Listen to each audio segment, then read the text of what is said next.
Mesdames et messieurs, bonjour et bienvenue sur l'émission Entrepreneurs sur Diaspo Interaction. Alors, vous savez, aujourd'hui, nous nous déplaçons dans une entreprise. Le cuir est une matière vivante et renouvelable que nous utilisons tous les jours à travers nos chaussures. En tout cas, quand vous entrez dans une maison, que ce soit dans un bureau, tout endroit où nous vivons, nous avons le cuir qui nous entoure. Nous nous posons des questions. C'est quoi? Comment l'entretenir? Comment s'en occuper? Tous les jours, vous en jetez. Alors aujourd'hui, nous avons décidé d'aller rencontrer l'expert du cuir. Nous avons décidé d'aller rencontrer le docteur du cuir. On a décidé d'aller rencontrer un homme dynamique, motivé, visionnaire et un homme déterminé. Il se dit lui-même passionné. On va voir de quoi il est passionné. Il va nous parler de lui. Il va nous parler aussi de son entreprise et du cuir. J'ai nommé le docteur du cuir, messieurs Jude Komi. Enchanté de vous avoir dans nos locaux. Vous êtes bien chez Cuir Estetica. Cuir Estetica. C'est pourquoi ce nom dans ma vie. Mais avant de parler de ce nom, c'est ouais. qui est Jude? C'est qui Jude? Qui suis-je? En fait, je suis ma formation, mon cursus, en tout cas, m'a amené à étudier le droit. Okay. Et je suis un juriste de formation, donc qu'est-ce qu'un juriste a à faire avec le cuir? Bon, ça c'est toute une autre histoire, mais j'étais destiné à devenir un avocat ou à travailler dans les bureaux.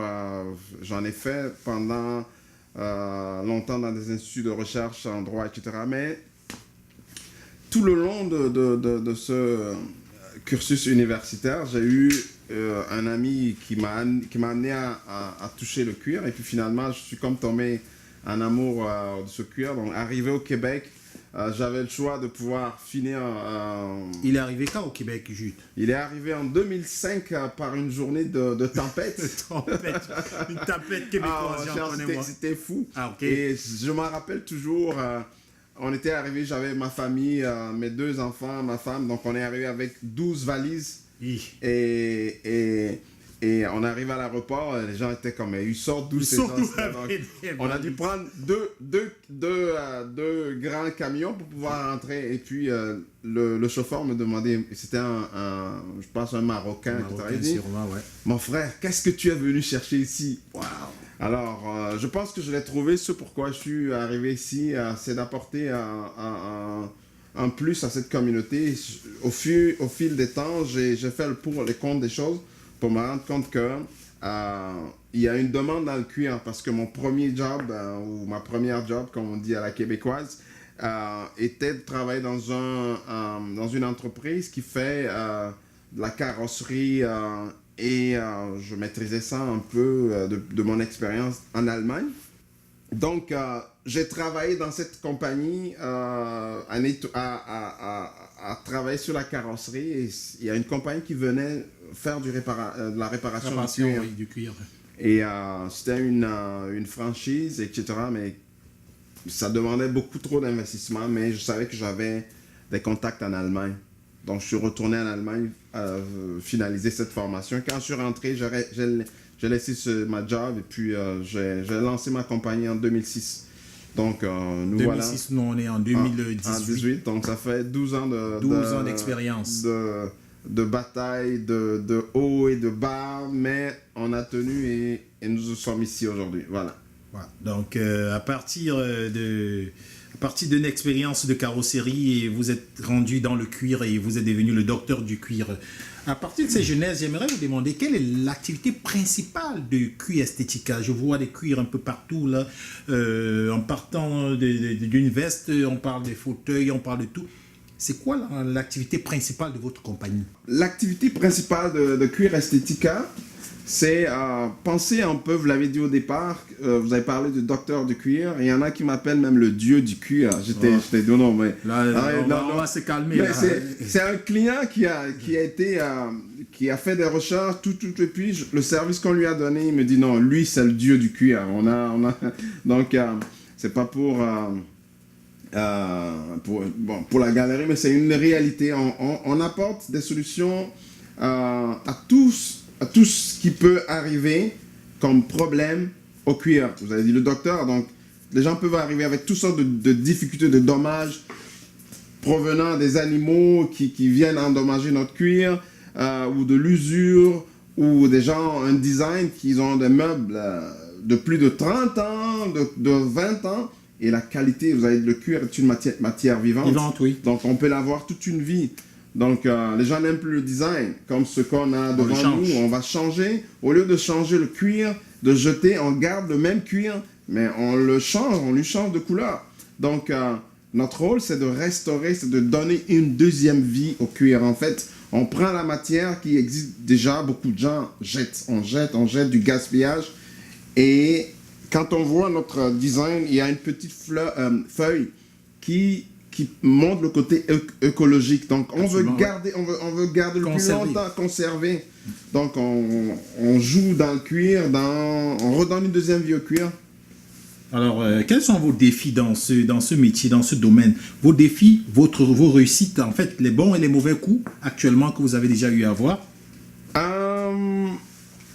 Nous sommes en affaires depuis une dizaine d'années, donc je peux le dire sans embâche qu'on a eu plus de 10 000 clients, en fait, à qui on a travaillé sur des dossiers, sur des voitures. On a fait des voitures des Lamborghini, des voitures de luxe. On a touché à toutes sortes d'intérieurs, de voitures. Et pour nous, c'est une fierté de pouvoir s'imposer parce que il y a quand même quelques joueurs. On n'est pas nombreux, mais il y a des joueurs, mais nous avons réussi à faire notre place. Les échecs ou les défis, c'est d'amener ce business à un autre level. Donc, ça fait 10 ans, on a travaillé un concept qui fait sa route. On a des bons partenaires parce que nos produits viennent de l'Allemagne où j'ai vécu longtemps. Donc, c'est des produits haut de gamme. Et nous avons développé un concept qu'on veut amener à l'extérieur maintenant. On est prêt. Qu'est-ce qui vous motive le matin quand vous vous levez pour venir travailler dans le cuir et dans le même embranchement? Racontez-nous un peu le cheminement d'un produit qui rentre dans votre entreprise et quand elle sort. Ok. Assez brièvement. Assez brièvement. Qu'est-ce qui me motive tous les jours? C'est aussi simple que ça. C'est quand, pour moi, Cuir Estetica, c'était mon bébé. Le bébé, quand on est parent, on a envie de voir son bébé grandir. On met tout le paquet, toute l'énergie pour l'amener, pour l'éduquer, pour lui donner. Et moi, je compte pas les jours, je ne compte pas les heures. Quand je me lève, c'est pas comme le lundi, quand je me lève, j'ai de la difficulté à aller au travail. C'est comme, wow, je m'en vais m'occuper de mon bébé. Donc, la motivation, c'est que j'ai mis quelque chose au monde, je le vois grandir. Et ça me fait tout mon plaisir, ça fait tout mon bonheur. Donc, je ne vois pas me lever le matin, venir au travail comme quelque chose. Je suis chez moi, je suis dans mon monde. J'écoute la musique, j'écoute des choses qui me... Je ne dépends pas de quelqu'un, mais je fais ce que j'ai à faire pour le bonheur du client. Vous vivez votre passion. Je vis ma passion et quand ta passion peut te payer, wow, c'est the best. Donc, quand un produit arrive, généralement le client nous appelle. Oui, on a un problème, je sais pas, les gens reçoivent de la visite chez eux, ils s'assoient dans le fauteuil, bam, il y a une tache noire, il y a un transfert de couleur dans le meuble. Les gens paniquent parce que c'est un meuble qui coûte 3000 pièces ou je sais pas quelle est la valeur. Donc on nous appelle, on écoute, qu'est-ce qu'il y a, on calme le client. On est un médecin, le docteur. Non, tu calmes le client, tu dis non, prenez votre temps, c'est sûr qu'on va trouver la réponse. Donc, soit le client nous envoie les photos parce qu'on travaille vraiment avec les médias aujourd'hui. On reçoit les photos. On a développé une application qui nous permet de regarder, de calculer. Donc, tout client, quel que soit où il se trouve, il peut vous envoyer son problème, que ce soit le cuir, le lit ou n'importe quoi. On gère ça à distance. Donc, une fois qu'on voit le problème, soit on peut aller voir le client s'il n'est pas loin, on se déplace et on ramène le produit, ce qui est à faire à nos ateliers.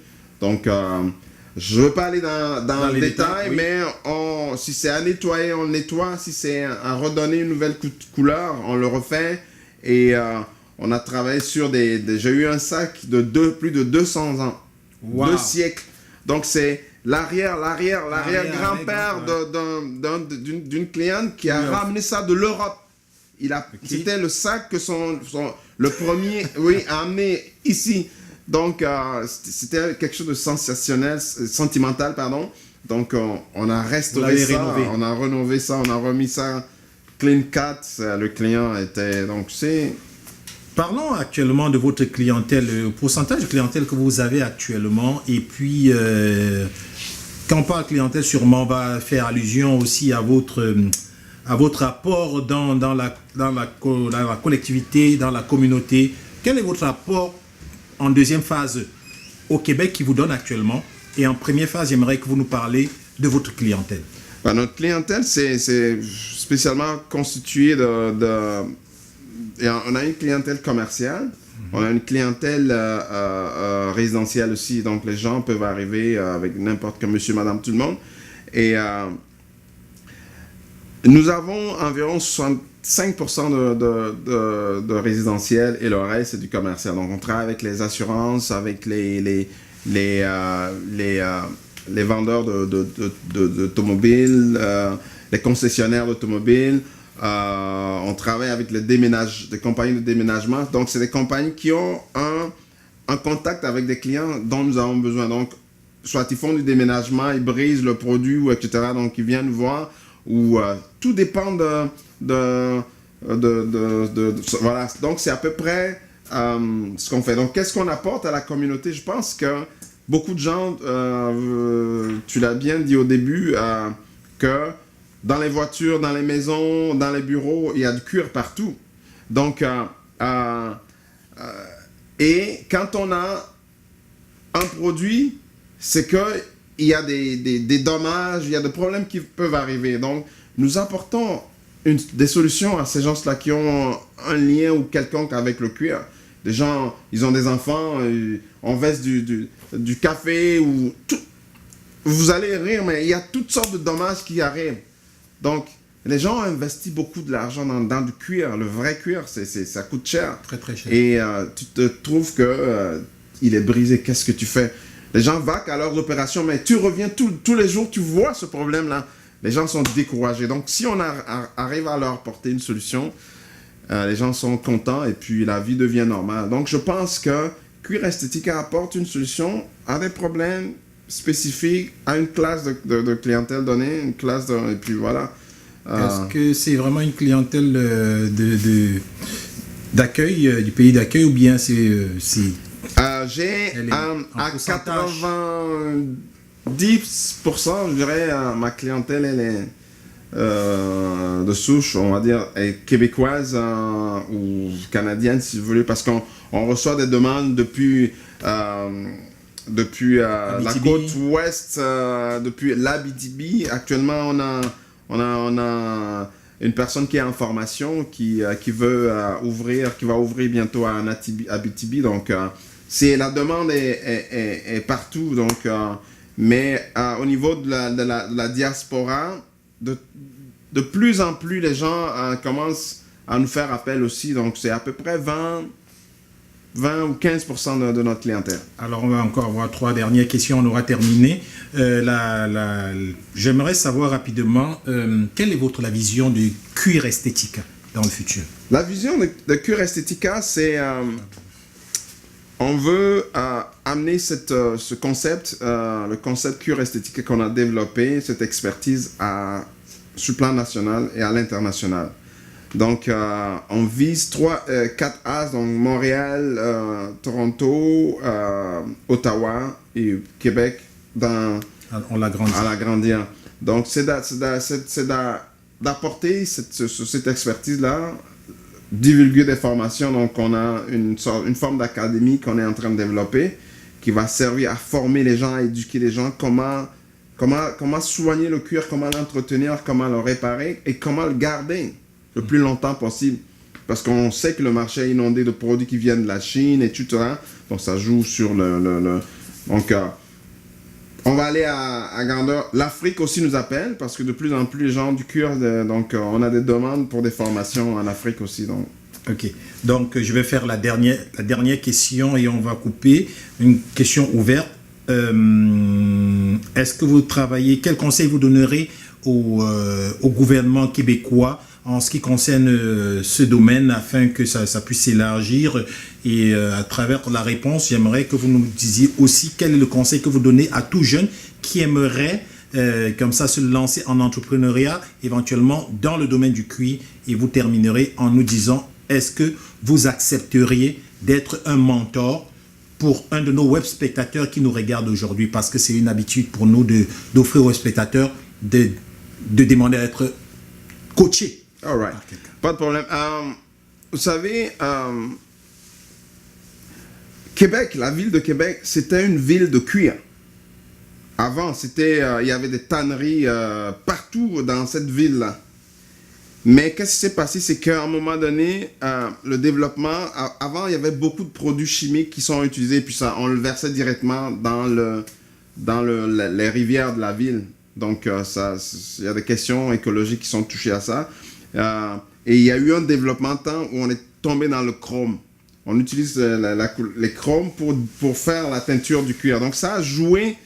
Les fabricants de Québec n'ont pas vite suivi le mouvement, donc un par un, ils sont tombés, ils sont morts.